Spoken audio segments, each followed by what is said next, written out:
So thank you for being here today. With me, I'm not alone today presenting. I have Jacob. Hello, Jacob. Good morning. Hello, How are you? hello. Good morning, everybody. And I also have Yako here. Hello, Yako. Morning, Angela. Morning, everyone. And they are the technical experts that will present this session today, show you the best tips and tricks. So here's the agenda for today. Today we will do an overview of the SolidWorks history. So 30 years, it's a lot of years. Then we will do a best tips and tricks of all time. So this will be covered by Jacob and Jaco. They will show you some technical features that they love. We'll do a Q&A in case you have any doubt. As I said, we're here live answering your questions on the chat. So yeah, we will take some time to read whatever uh, are your doubts, your questions. We'll present a little bit of what you can discover more. So we have a design contest, we have some video series that we would like to show you and share with you. We received a message from Gianpaolo Bassi exclusively for this webinar. So Gianpaolo Bassi is the Senior Vice President of SolidWorks, and he recorded himself, and we'll play the video at that time. And then we will show you what's next for SolidWorks, which, of course, it's been 30 years, but it doesn't stop here. So yeah, SolidWorks was founded in 1995. The main idea was to make 3D solid modeling available to everyone. And what this means is making it accessible for Windows PC users. And therefore, when you do that, you make it more cost effective and you make it easy to use. So basically, the whole purpose is to make it way easier, an easy design solution to every engineer. It was easy to use because it has a familiar interface, which was built on Microsoft, and that allowed to cut the training from 3 months to 3 days. So I wanted to include as well some key points that happened over the time right after 1995. So we're in 1997. SolidWorks already started to have offices worldwide and distributed its products in 43 countries through a network of many value-added resellers, as we call them, partners. So it was already pretty well established when it was acquired by the French group Dassault Systems. And this partnership led to many future innovations and helped expand SolidWorks into more markets. So the first certified SolidWorks program is released, which means that, well, it's a program that was created with the purpose to help engineers to demonstrate their knowledge and their best practices in using the software, which help them to prove their skills to potential employers. And of course, if SolidWorks started helping employers, why not start helping the future employers? So also the same year in 1998, the SolidWorks Education Edition became available. So the aim was to address students to provide them with affordable software, 3D solid modeling software, and licensing for accredited educational institutes. And one last thing that happened over the 90s is in 1999, the SolidWorks user group network was established. SolidWorks started to grow a big community, which I believe it's very relevant for the SolidWorks evolution. The user groups, the SolidWorks users, is what allows SolidWorks to become better, right? It's what connects people that simply love CAD. Their feedback continues to inspire the research and development team to push the limits of CAD. Quick recap, SolidWorks was born in 1995. In the year 2000, eDrawings was introduced. So after the 1995, we started to introduce more solutions and, of course, improve the classic SolidWorks. I don't know if you know eDrawings. We did a dedicated webinar a few months ago about it. So it's a solution that introduced better communication. So it revolutionized the way the industry communicated using 3D models, and it's still being used today. So yeah, I just wanted to highlight eDrawings. From there, over the next few years, SolidWorks invested in technology. So basically to bring simulation and data management to everyone. And SolidWorks started investing in even more applications that would allow companies to take advantage of 3D data outside engineering. So we introduced tools for technical documentation, electrical design, plastics, mold design, quality and inspection, and manufacturing. And today, the 2020s, SolidWorks is connecting all the teams and helping all customers from all sizes. So it can be a small design team of 1 or 2 engineers with no IT budget to large companies with complex IT infrastructure. So everyone can benefit now from the cloud. So to end a little bit with the timeline of SolidWorks, when the year 2000 started, a new era began, right? We call it the extension of the design era because from there it was nonstop. From now on, from the year 2000 until today, SolidWorks launches updates every year.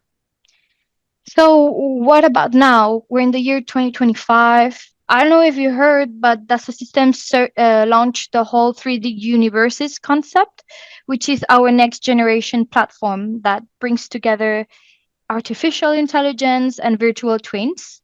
So this allows to help companies grow and protect their intellectual property.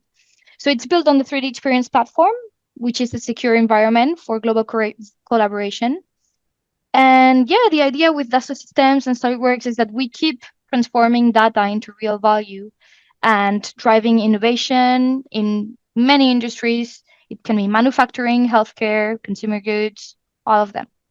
And with that comes 2026. This is I don't know if many people have seen these pictures. I think it's maybe the first time you're seeing them, but the new version of SolidWorks is coming soon.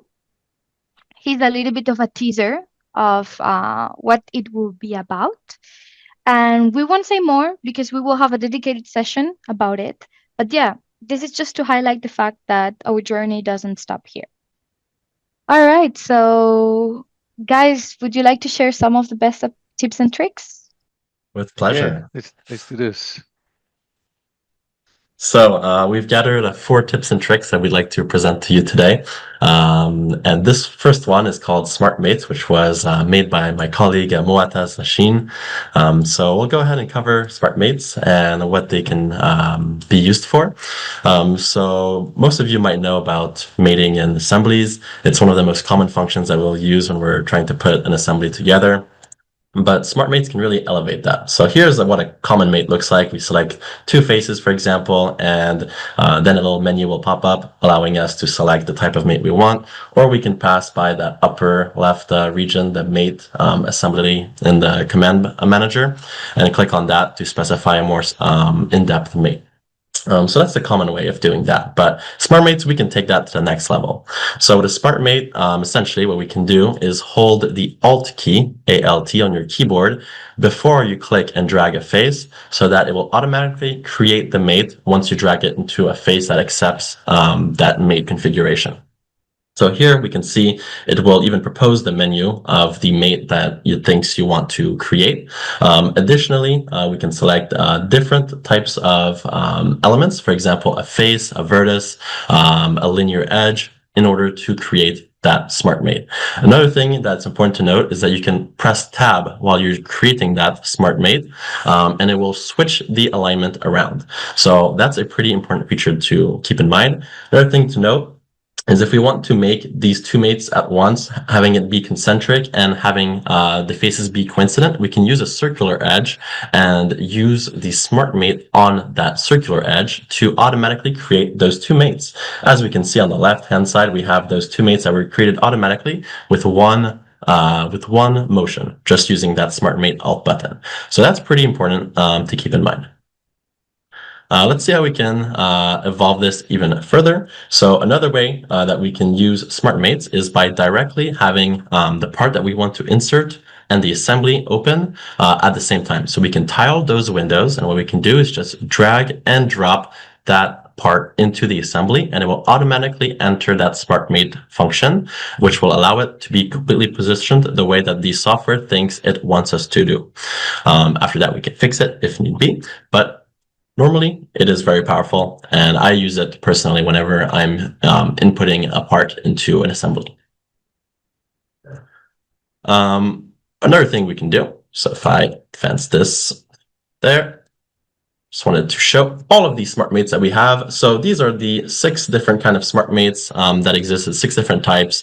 I mentioned before the linear edges, planar faces, and vertices, but we can take this even further, having pattern-based smart mates. For example, if you're using a flange face, this will be recognized by the smart mates function and allow you to mate it to the corresponding part.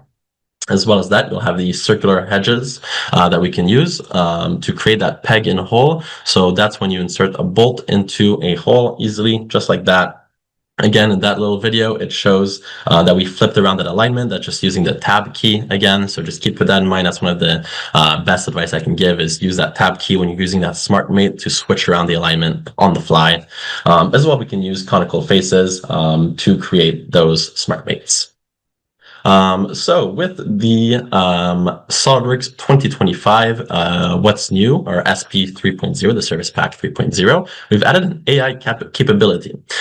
This basically will allow you to drag and insert components into your assembly, and it will automatically recognize if it's perhaps a fastener, a nut, bolt, washer, etc. That should have smart mates added to it. So this is an AI recognition of a component that doesn't have mate references set up to it, and with this new functionality, it allows it to automatically detect it and create that smart mate. This is what we're going to be seeing in action here. We can insert the component just like that. This part hasn't been set up, and automatically it's detected that it has that it should probably be mated accordingly. So to automatically create that just speeding up your workflow, and that's what we want to do, is save time when we're doing those assembly mates. As well as that, when we're using the insert command, once you select a component and move it to the working area, if you see the star icon besides the pointer, that will mean that SolidWorks can recognize that component and it can be placed with smart mates. So here in this example, we're going to be inserting the washer, which is not a toolbox component, directly with that AI smart mate. And we just saw that little asterisk. I don't know if you caught that, but I can rewind it right here. You see that little star symbol? That means it's a smart mate. It can be smart mated into that assembly. So that's a huge time saving that we can have by using that new functionality. Let's move on to the next part. So right here, in some other cases where the customized library component is not recognized by that AI smart mate, what we can do is create mate references for those components. So here we have an example where that AI detection isn't working properly like that. Perhaps you have a component that just has some geometry, for example, a cut that doesn't allow it to recognize it automatically, like this piece right here that we see. What we can do is create that mate reference. So let's go ahead and see how we can do that. Pretty simple. First of all, what we're going to do is open that part. So here, we're just going to go right into the part, and we're going to go under reference geometry and into mate reference. In mate reference, we can prepare a part to be mated accordingly when it's inserted into an assembly. So just going to pause this video right here. What we have here is the reference name. I'll go into that in a second. But for just a default configuration, we just want to add a quick mate reference. This is what we can do. We can select a circular edge, leave it as default for the mating option, and any in the alignment. That just allows it to be smart mated into the assembly easier. We're going to see how we can take this up a notch in the next video that I'll be showing you. But here we can see that that has created that smart mate that allows it to be smart mated from now on after we've created that mate reference. So it's pretty important to create those if we want those to be working properly. In case that AI detection does not work properly, this is where we can go in and do it manually, and allow us to save time from having to create those mates automatically. Or not automatically, manually. For each 4 of those parts that we put in, we can prepare it in advance the model so that we'll have that compatibility on the go. Okay, so let's go ahead and go into the next part where we're going to see how we can take this really up a notch. So this is the advanced use of that functionality. So there could be some cases where you need to assemble components with specific mates. So for example, here I have a pin and a handle. So I want that pin, the top face of that pin to be coincident with that, the top face of that handle. Those two faces we can see right there on the screen. Those are the ones I want to be created automatically when I put that part in there, that pin in that handle. So I'm going to go ahead and I have to configure both the pin and the handle to accept that. So this is what I'm going to do. I'm going to create a mate reference, but this is the important part, is I'm going to add a reference name. I'm going to call it special. This is important to do because you're going to need to have that mate reference with the same name on both the part and the assembly. So I'm calling it special on this part right here, this mate reference called special. And I'm going to create it as well on that handle part, so that they will be compatible together. And this is where we're activating that option of creating the mate only when the names match. So once that's enabled, it will only be able to be mated into that specific part by using those mate references. Of course, you can still use normal mates to assemble the part, but this is something specific we're creating to create some points of location that the part will automatically go into, and we'll see how that works in a second. So once I specify the mate I want to use, which is coincident for this top face, again, coincident, I want to make it coincident with that top face of the handle. I want it to be aligned with that face. And then for the second face, I'm going to, of course, make it concentric because it's a cylinder, and I'm going to make it aligned as well, just like that. So I've prepared my first part, and now I'm going to go ahead and do the same thing for that handle. And we're going to see why we're doing this in a second. We're going to see that magic work really soon. So here we go. We're going to make the same thing on this part, having it be special for the reference name, making sure that that is activated for the setting to only be compatible with the other mate references that are called by the same name. And we're going to do the same exact thing by having the coincident for that flat top handle part, top handle face, and make it a concentric mate for mate reference for that cylinder part. So we're going to do the same thing again for the other hole. So we're going to have two holes, two places. So we create mate references for all the places where we want to position those parts more easily. So again, same thing here. And we're going to be able to align or to put those parts in very quickly. So that has been done. We have a new folder called mate references, which contains the two mate references we just created. And when we go back into our assembly, let's go ahead and show this by deleting these components. And we're just going to put them back in to showcase what this has just done.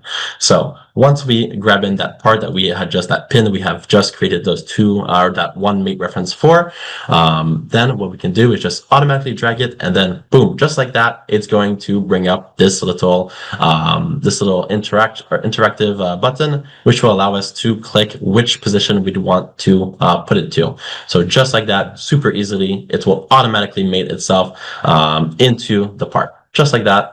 There we go. We see it again, and we can specify which hole it will go into.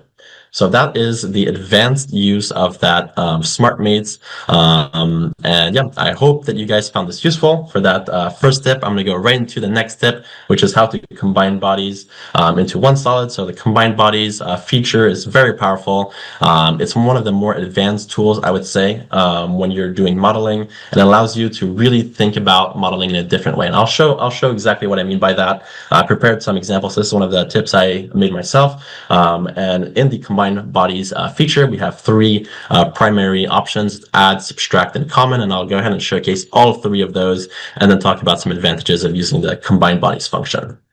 So here we're jumping into SolidWorks, and we see, I'm just going to pause it right here. We have in the solid bodies folder, we have two bodies. So we have two bodies of geometry. So they're not together right now. They're just two bodies that exist. It's like having two parts in assembly, except now we have two bodies in a part. So I've created those by making sure that the boss extrude feature did not merge my solids together, which is an option you can toggle in those individual functions. And then I've created a combine function with the freeze bar up top, so the rollback bar right here, which means that that combine feature is not active yet. And then I'm going to activate that combine feature, and I see I've created this single part. So how did I create that? Let's examine that combine feature. So I'm going to go into it. Again, just showing the two solid bodies. So going into that combine feature by editing it, there we go.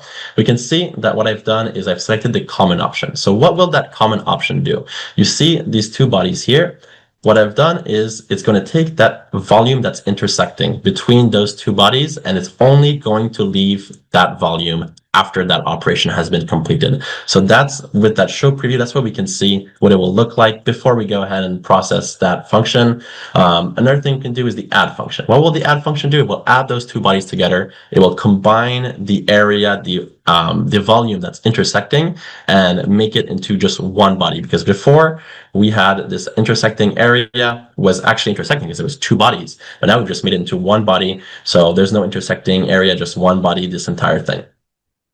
And then we'll have the subtract feature. So I'm going to go ahead and advance this just a little bit because this is just showcasing what those operations do. But when I do subtract, we can select a main body and bodies to subtract. We can subtract multiple bodies in one operation, or we can just, in this case here, I show just subtracting one body. So my main body is in green. That's the area or the volume right here I'm going to be subtracting it from. And what am I going to subtract it with? It's that blue volume here. Everything that's blue is going to be removed from that green body. So hopefully that's pretty clear. We have this option to make the main body transparent just for ease of selecting as well. But once I've done that operation, we're going to go ahead and see, well, there's the preview, first of all, that it's going to create these two parts. And notice that even if it's a combine bodies function, it can create other bodies. So in this case, I can use this as kind of like a trim tool. If we know about modeling with surfacing, with surfaces, we know the trim tool can be used in kind of the same capacity. But here we're really subtracting that volume and it can create multiple bodies. So it's important to keep that in mind. This can give us some ideas of how we can use it after. And I have another example I'll showcase just after this. So again, we can switch those two bodies here, and it will do the other operation. So here I have three bodies that would be technically created, just like that.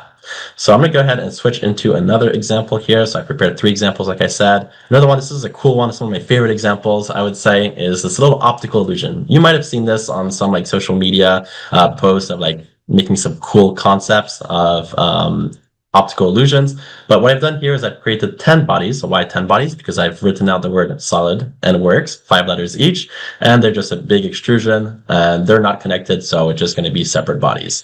And I want to combine them to create this cool optical illusion. So you can try this after this webinar on your end. I really had fun making this one. So what I'm going to do is use the combine common feature or common option to combine the area, the volume that's intersecting. What will that make me be able to do is create this optical illusion where I have solid when I look in one way and works when I look in the other way. So this is one of my favorite features, the combine bodies feature. And here I'm just going to jump into the next example.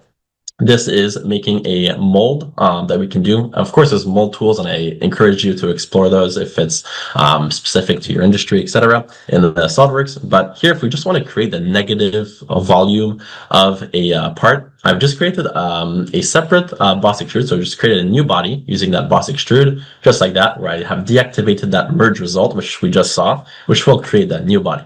I have these two bodies now of my part and that little block I made. And what I'm going to use is that subtract option in the combine feature to remove that part from this block that I've created. So that's the last feature or last kind of example I wanted to show you guys for using that the combine bodies feature. So again, we've saw the add, subtract, and common option. I hope you guys found this useful. And yeah, so that's an advantage of using combined bodies, is just thinking of a different way you can use SolidWorks to design parts. Hopefully you saw some cool use concepts that you can think of. But I'm going to go ahead and hand it off to my colleague Jaco, who can present two additional tips and tricks that I think you guys will really like. So thank you guys for watching that. Thanks, Jacob. Very good tips. Even I learned a few stuff from you this morning. Okay, guys, so please let me know if you can see my screen, Angela. Yes, I can see the PowerPoint version, but not the full screen. There you go. And Perfect. there we go. Good. So yeah, today there will be two tips and tricks from my side. So the first one is using your dimensions, what you have created, what you have used while you create your model, to pretty much use it back to your drawing advancements. So the idea of this tips and tricks is to show you how we can use existing sketch properties for auto dimensioning, keep our relationships between our models and our drawing sheets live, and how the drawing sheets then automatically updates. So Let's have a quick look at it. So as you can see, this is my part. So if I would select on any body or any feature on that part, you will see this dimension that pops up. So as you can see, I have control of these dimensions. So these dimensions were pretty much the dimensions that was created when I created the sketch for this part. So from here, I can have full control of, do I want to change it, edit it? But it just goes to show in my display that I have access to those dimensions. But if I want to look, I want to show you guys something very quickly about model-based definition. So it works exactly the same. So I can pull properties from my sketches, where I can populate annotations limits as well. So if I want to use this documentation for inspection or machining, I have access to that as well, where I can add tolerances and size fits and all that stuff. But what I want to show you is I want to create now a new drawing, basic, simple, plonking down a few different views. Let's just put down a view or two, three. I'm just going to use the basic defaults because I wanted to show functionality to you guys.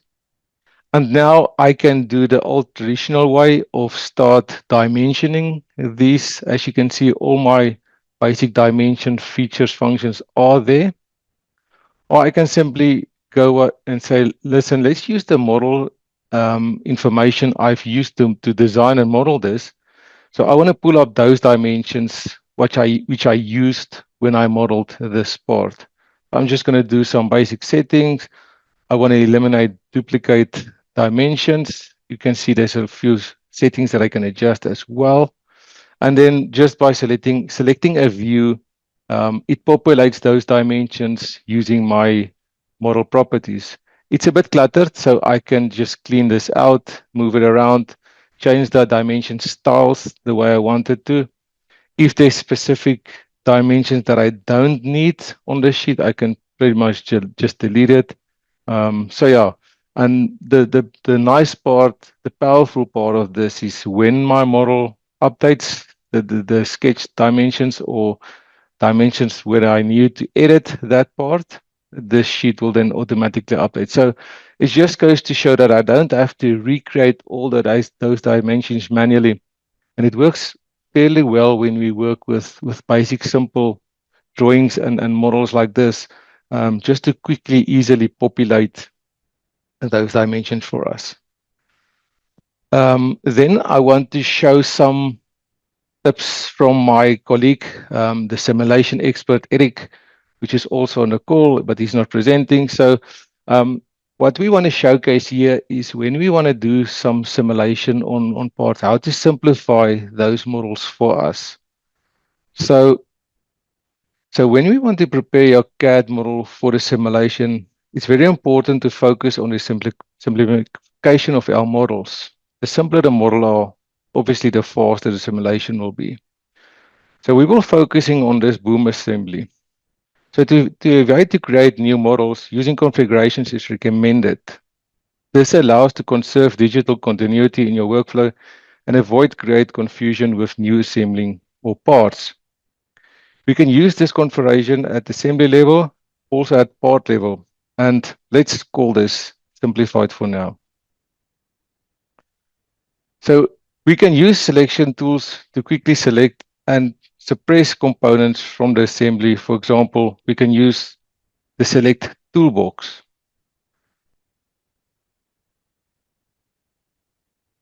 Which allows us to see what we used as a simplified configuration for the base of this part. Select all two components for your assembly. Once they are selected, I'll hide all of them from this besides. Sometimes I use the S key and then use that as a selection as well. I can also use my slider. So this slider allows me to eliminate by size, the size of the model. Then I can decide I want to use only models that has this size of volume, and then I can hide it from there. And I can then simply just hide or suppress those smaller parts or assemblies part of my simulation. So let's see how can we simplify a part. So we do have a simplify feature in SolidWorks, and this command does allow automatically to do this job for you. You can play with the simplification factor. Once you are happy with the simplified model, it can be created automatically as a configuration. So you can use this as a configuration in your simplified assembly, and it keeps our original part for digital continuity. Also, what we can do for some of our boundary conditions is using the toolbox to bolt and remove some of the load mass properties. So here's a joint assembly I will use for a simulation. I create a simple configuration where I remove the handle and the pin. You notice that there's a few bolts in my model. These bolts on components from the toolbox. We highly recommend to use the toolbox when you work with this type of components. When I create a new simulation, I can directly suppress the toolbox components and replace them by bolt connections. The preload is automatically set in the connector properties. The remote boundary conditions is also a very useful feature. In my case, I will use the remote load component to model the load, and I will apply on this handle. To set up this boundary condition, you can use a local coordinate system. Then you need to enter the location where you want to apply these initial loads and the direction of the load. It is very easy to use. And it avoids meshing the handle component and also avoid create local interaction between the handle and the actual. Last but not least, in SolidWorks 2022, we introduced a new connector type called linkage rod. So let's see how this works. In this case, we will perform a simulation on the third of the model. To transfer the load from the centered component to the external component, we replace the connection by a linkage rod connection. This connector has many options for end joints, rigid, and spherical points. You can also define a solid selection in this rod itself, and this allows the model to stress and strain connector itself. So just a very basic, simple simulation, tips and trick. Unfortunately, this is all the time we have today for tips and tricks, but as Angela will mention to you, we have a comprehensive list of tips and tricks that we want you guys to follow in the near future. Thank you, guys. Over to you, Angela. Before we continue, the webinar is not over yet. We want to present some things that we've been working on where you can discover more. So the first thing is that if you would like to know more about tips and tricks, we have created a video series on YouTube. It's not available yet, but it will be very soon. So stay tuned on our YouTube channel. Here we can see a picture of Jacob. So yeah, all our technical team and other technical teams from all over the world, from SolidWorks, our partners, they all created videos to showcase the best tips and tricks of all time. So stay tuned.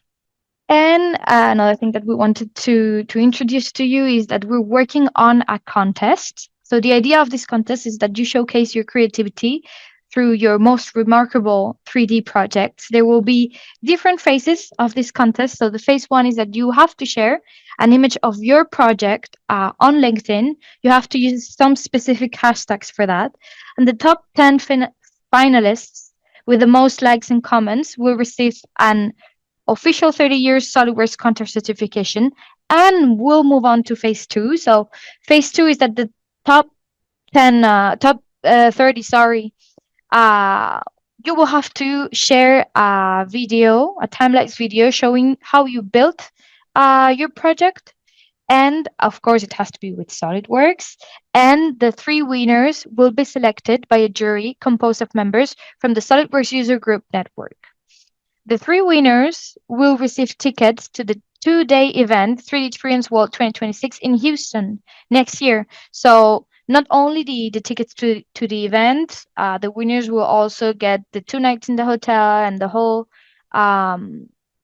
package. So yeah, I encourage you to sign up for the contest if you like to design. There are a few rules that you will have to follow. We're preparing a website with all the details, so stay tuned. And now, as promised at the beginning of this webinar, we will share a message from Gianpaolo Bassi, who is the SolidWorks Senior Vice President. So here we go. Good day and welcome. We're here to celebrate a remarkable milestone, 30 years of SolidWorks. I'm Rekha Kamath from Global Marketing, and joining me is Gianpaolo Bassi, our leader of mainstream innovation business. In the ever-changing world of technology, very few products reach 30. SolidWorks is thriving at 30. As we look back, GP, what are some of the defining moments in this journey? Good day, Rekha, and thank you for having me. I am incredibly excited to celebrate our journey with our community. Well, 30 years ago, SolidWorks launched with a simple but radical idea that design should be accessible, intuitive, and powerful enough to bring a complex innovation to life for everybody. What began as a revolutionary tool for engineers quickly became the lifeblood of innovations for thousands of companies across the globe. At every step, SolidWorks has grown not just with technology, but with our users. The special thing about the milestone isn't just how far SolidWorks has come, but what our users have built with it. From electric cars to orthopedic implants, from drones to sustainable packaging, our community has truly shaped many industries. Thank you, GP, for walking us through that. Clearly, we are thriving at 30 because our users are at the heart of our mission. Now, coming to design, the design landscape has evolved from those early days to what it is today. What are some of the big shifts that you're seeing here? Today, design is just one piece of the puzzle. You don't just model anymore. You simulate, test, source, iterate, and collaborate, often all in real time. This reflects a bigger industry trend, the move from file-based design to integrated product lifecycle management ecosystems. We have reimagined the entire lifecycle from concept to production as a seamless ecosystem of insight and interaction. Now, that's so much more value that SolidWorks users can get from our portfolio and so much more value that they can create from our portfolio. What are some of the new technology trends, GP, that's supporting the vision of SolidWorks? Let's start with the cloud revolution, which means collaboration without boundaries. Design doesn't happen in a vacuum or even in one zip code for what matters. With the cloud-based collaboration and real-time simulation, teams are connected globally. The SolidWorks Cloud portfolio offers our users state-of-the-art cybersecurity, integration into a comprehensive PLM system, and real-time collaboration with manufacturing, all from one single platform. Cloud computing makes SolidWorks more accessible and flexible, allowing anywhere, anytime access from any device just with the internet connection. Yeah, we are talking about the digital thread and the virtual twin, right? Simulate before you bid. Now, imagine a world where your initial concept, supplier inputs, manufacturing process, and field performance are all connected. That's the digital thread. The result is faster decision-making, better compliance, and continuous feedback across the entire life cycle. Simulation used to be a step saved for the end, but now it's part of the design process. So really, front-loading simulation causes less design iterations. Now, coming to the mainstream business, GP, how do we accelerate adoption of simulation? What do you think we can do there? That's a good point, and I think that here AI and automation can lead to what we call designing smarter. AI-driven simulations will become simpler, faster, and more insightful, allowing for real-time validation even for non-experts. Artificial intelligence is rapidly becoming a core component of SolidWorks, transforming traditional CAD workflows into more intelligent and automated processes. Actually, AI is for everyone. It's already helping users optimize parts, accelerate many workflows, and spot and design errors even before they happen. What used to take weeks is now done in moments, and those AI applications optimize performance while preserving human creativity. For our customers, this means accelerated innovation and fewer mistakes. That's exciting, GP. Now, will these smart designs also help with the goal of sustainability? The challenges our planet faces demand solutions that are both brilliant and conscious. The SolidWorks portfolio offers life cycle assessment tools that allow users to measure carbon impact, material efficiency, supply chain optimization, and recyclability right from the design stage. Our commitment is to provide the tools to lead that change, making sustainability a competitive edge. Now, what can our community look forward to in the next chapter of SolidWorks? Our vision for the road ahead includes pervasive and more sophisticated AI companions and generative automations that learn and evolve with your intent. Augmented reality tools that let you interact with your models in the world around you.